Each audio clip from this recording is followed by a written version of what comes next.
Hey followers, this is your boy, Movie Maker Doug 55. Here we are again on Relentless and Unstoppable. I'm Doug Kenny along with my coach and mentor, actor Andy McPhee. Hey Andy, how you doing?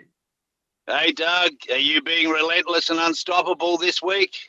Yes, I am. I'm Relentless and Yeah, Unstoppable Doug. that's awesome, mate, because it's right behind you, so don't forget that.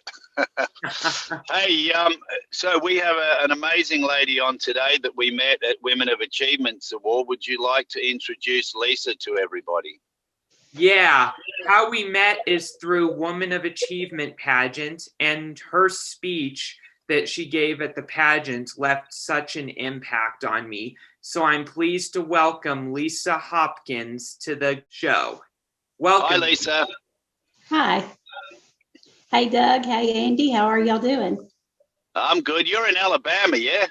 Yes, true. Oh, cool. Well, I'm in LA. Doug's in Phoenix. We've got a bit of a triangle going on here. Yes, we do. Yeah, Alabama.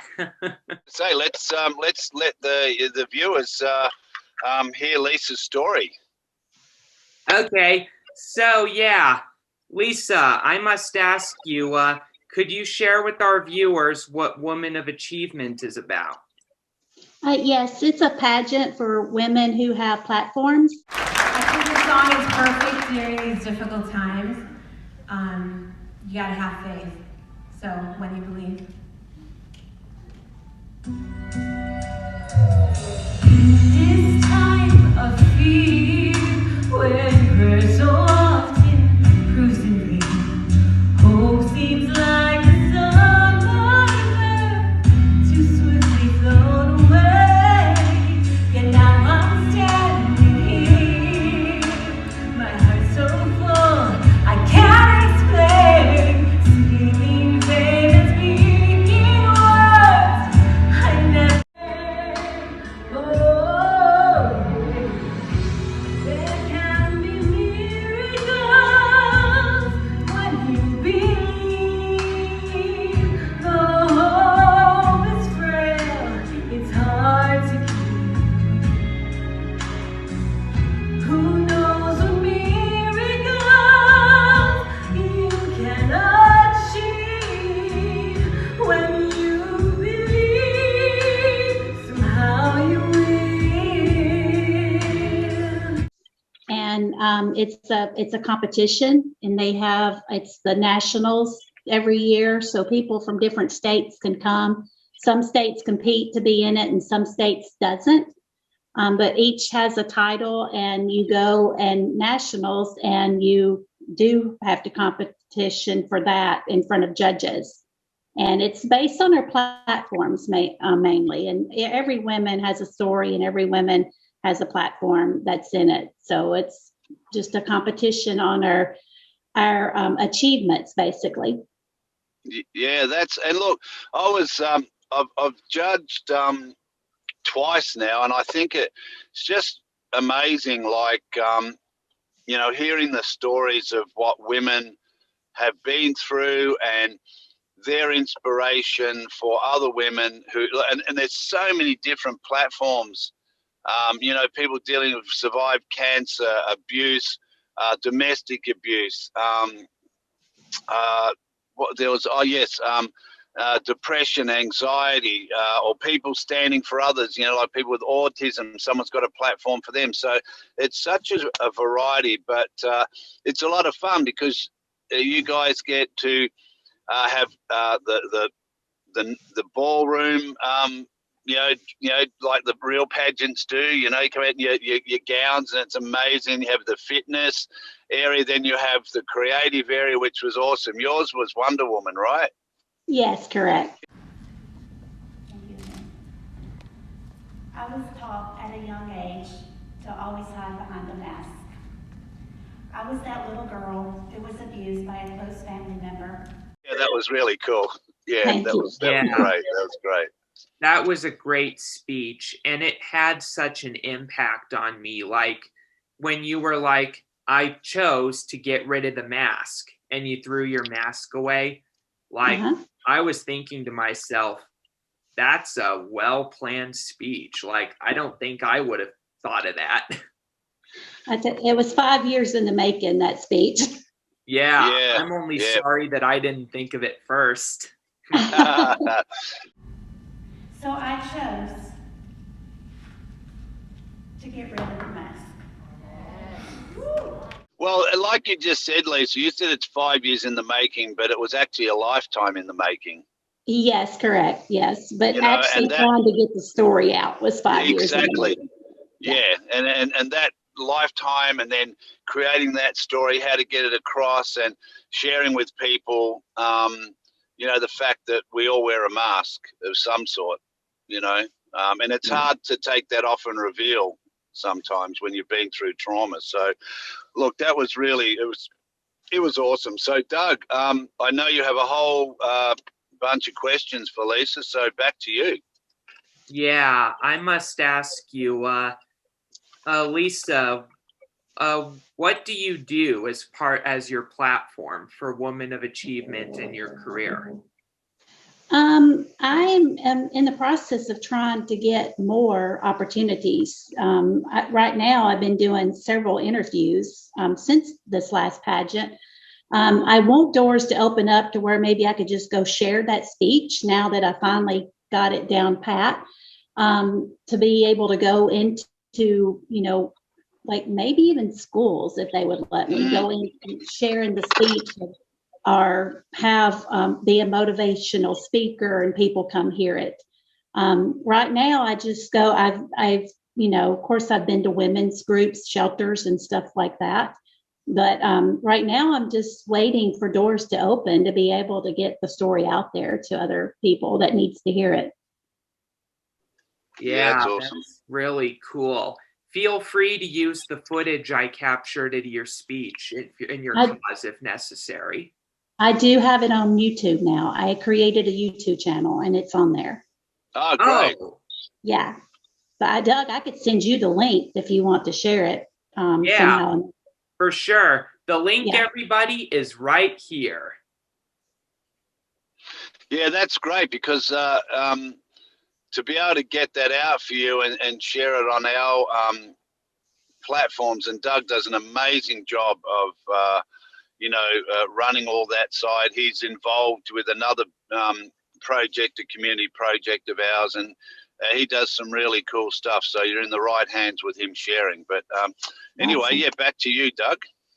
Yeah, I must ask you, Lisa, what happened that led to you going on this journey? You mean the trauma? Yeah, the trauma, yeah.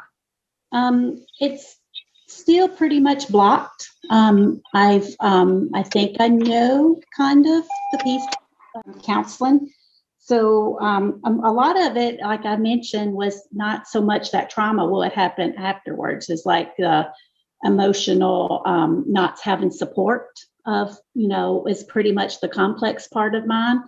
So if I really had to say, I would say it's a sexual abuse as a young child. But then what happened afterwards is pretty much the post-traumatic part of complex part.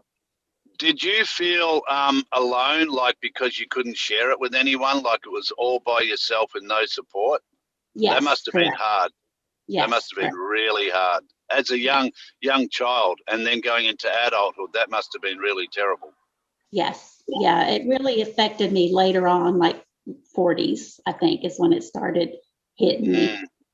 Wow. I'm just curious, Lisa, based on what you said, did the hormones of being a teenager play a role in your traumatic stress disorder getting worse? I would have to say in my teenage years, no. Well, possibly. I probably went down a lot of wrong roads in my teenage years because of, you know, the past. But it seems like I was more able to cope with it in my teenage years than I was when I got older. Okay. Yeah. And just a question, a good question, Doug. And thanks, Lisa, for that. So do you think coping with it as a teenager, for whatever reason that was, you know, because of maybe you had friends around you and it was blocked out a little bit. But when you got into the adult years, do you feel it was like you didn't have anywhere to share that? And again, that loneliness came back of like, you're still carrying that weight around and there's nothing to distract you from it now being an adult. Correct. Mm. Yeah, Wow. it was until, and for so long, I couldn't pinpoint what the problem was. Like, I Right. felt like something was wrong, but I couldn't get the affirmation or the confirmation or whatever. So, Mm. and then at that point, you just think you're crazy, you know, like, Yeah. yeah. Wow. Gosh. Well, thanks for sharing that. Back to you, Doug. Yeah, I must ask you, Lisa, you said in your speech at the pageant that you had to go through the layers of your onion because of what you went through, your stinky layer, as you said it. I began to peel my onion layer by stinky layer. Yes. How did you do that? That was through lots of years, and I said years, of counseling, therapy, being in a women's shelter, women's group that I went to weekly. I used my faith, a lot of my faith, higher power got me through it. So prayer, like I said, it was years. It took years, and I realize now that it had to, because that I wasn't ready for some of the layers. I had to go through like the minor layers earlier before I could get to the, you know, core root. So that's why it took so long. Yeah, I got the Shrek reference right away in your speech. Mm-hmm. You know, with onions have layers, ogres Yes. have layers. Yes. Yeah, it must have been. It must have been a real weight on you mentally. And did that have any effect on you, like with relationships and you know, having that sit there and not being able to just be open with it and feel free to be? Did that hold you back a lot? Oh, yes. Like I said, I'm 54 now, and relationships have not been a good thing with me. I did get married once, and it only lasted 5 years. Even going through the divorce, with me with no recollection of a childhood thing, the lawyer of his, when I'm on stand, he's sitting there saying what happened to me as a child was the reason for our marriage not working, and I just bursted into tears crying because I was like, I don't know. Like, so it was almost like Wow. he had more info than I did. So yeah, I've not had like a steady relationship much since my divorce. I'm still single, after my divorce of almost 30 years now, I guess. And it's hard to trust. It's hard for me to have close friends that I can trust. And then if I do find one, I find out I can't. So yeah, it's been a very lonely journey. Yeah, I really got that from when I first mentioned a while ago. I just heard the stand alone and loneliness, which, and I say this, hopefully it comes across right. I mean, you're not the cause of that loneliness. It's just the circumstances. But I really get what you're saying is that it's just trying to find a way through all that to be able to trust people, to be able to have faith in, you know, people again. Because when you're violated through trust through people you trust, boy, that must be such a difficult thing to then try and look at anybody and go, especially relationships, go, oh, I don't even know anything about you. Is it worth trying to find out? Am I going to get hurt again? It must be tough. But I'm sure listening to you in your speech, I really believe that, you know, that will be another journey for you, a breakthrough, you know, sooner than later, hopefully, because you're on the right path anyway, like dealing with all those circumstances with what you're doing. Right. Mm. Yeah, it's Yeah, I like admire. my counselor said I had to feel like with the layers, I would have the trigger, which is the trigger or the memory, so to speak. And when I feel the pain with the memory, then, and I can see like once I do have a recollection of something and feel that pain, I don't really have that trigger for that same circumstance anymore. Oh, wow. Wow. Yeah, it's a lot of work. Yeah, Doug, you have a few more questions too, I think, don't you? Yeah. So Lisa, the journey you've been on really is inspiring. Like I can relate to a lot of the stuff you said, and I must ask you, how did you hold up in COVID times? Um, in the beginning, it was tough. It was like a lot of triggers there of, the past. But as I said in my speech, it turned out to where I was able to be here with my dad and my stepmother. And so actually, this go around, I felt safe during COVID, where in the past I didn't. Does that make sense? Yeah, Yeah. it absolutely does. What made you decide to go down your path of being the Wonder Woman as a model? Well, that was in the story even prior to this speech. I've always been told I look like Linda Carter, who played the original Wonder Woman, and she was kind of like a hero to me. Watching her growing up, kind of like she was one of my heroes. And I remember having a Halloween costume of her when I was little. So one year for Halloween, I went and got me another adult Wonder Woman costume. So when I went to the pageant, Women of Achievement pageant, there was, I don't know if y'all know Molly Edwards, but so she was there as Wonder Woman one year, and she gave me the idea that I could use Wonder Woman in the pageant as well. So I went and had a custom made Wonder Woman suit just like Linda Carter's. And so when I did the pageant in 2018, I had the same speech actually, but without the other mask. When I did it in 2018, I tried to do the same speech, but I was actually in that speech, I was coming out of the Wonder Woman and into tried to bloom into the blue rose.